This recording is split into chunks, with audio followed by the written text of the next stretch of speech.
предстои да минем след малко. Добър вечер и от мен. Казвам се Мариона Костова, на 51 години съм. Втори брак. От първи си брак имам родена дъщеря, която е на 29 години. И съм щастлива баба на две внучки, на 5 и на 9. И щастлива млада майка на дъщеря на 4 години.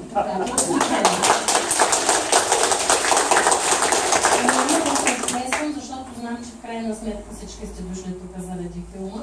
Просто искам да ви презентирам с няколко думички какво всъщност представлява този филм и защо се нарича Триъгълник от любов.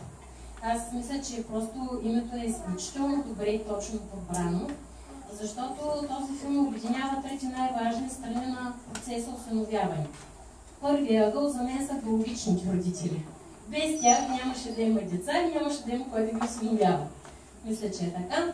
Втория ъгъл са самите деца, които са родени и по една или друга причина са за осиновяване оставени. И третия ъгъл, това сме ние, хората, които ги осиновяваме, които ги гледаме с любов и ги възпитаваме да станат хора.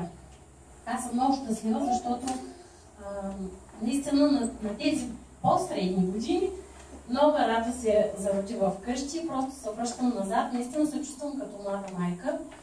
Искам да ви кажа за всички осиновители, които нямат собствени деца, че няма абсолютно никаква разлика между едните и другите. Просто децата са си деца, искат си еднакво вниманието, мрънкат си еднакво, летат си са еднакво, правят си белите еднакво и от нас зависи как ще ги възпитаме, на какво ще ги научим, какви чувства ще им предадем, въобще как ще ги въведем в живота.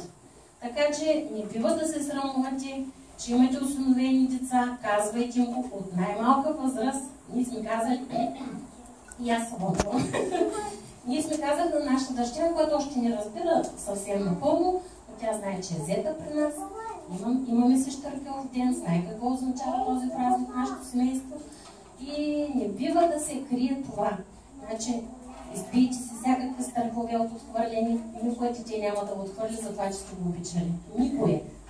Така че, аз приключвам.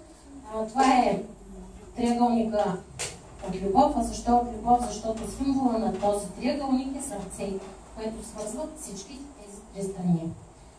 И сега с няколко думи моя съпруг да каже какво лично за него осиновяването, защото все пак той може да има свои собствени биологични деца и избра пътя да стане татко-осиновител.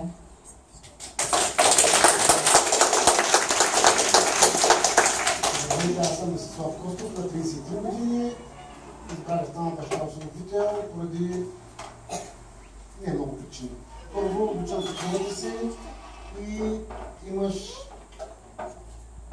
избор пред себе си. Дали да се раздели с човек, който обичаш, или да осиновиш дете. Втория вариант е какво искаш от живота. Аз поисках дете от нея. Не може по този начин. Има втори вариант. Правим го. И трето, което е разликата, когато станете сутрин и видите това дете, колко е щастливо, защото когато го вземете, това дете е нещастно. Всеки ден то става по-щастливо, по-усмихнато. Просто е гледката е неописуема.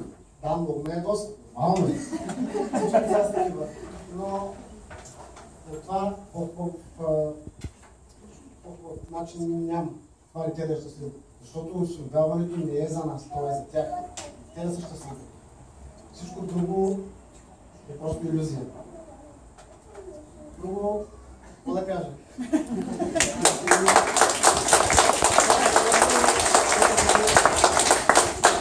Много благодаря.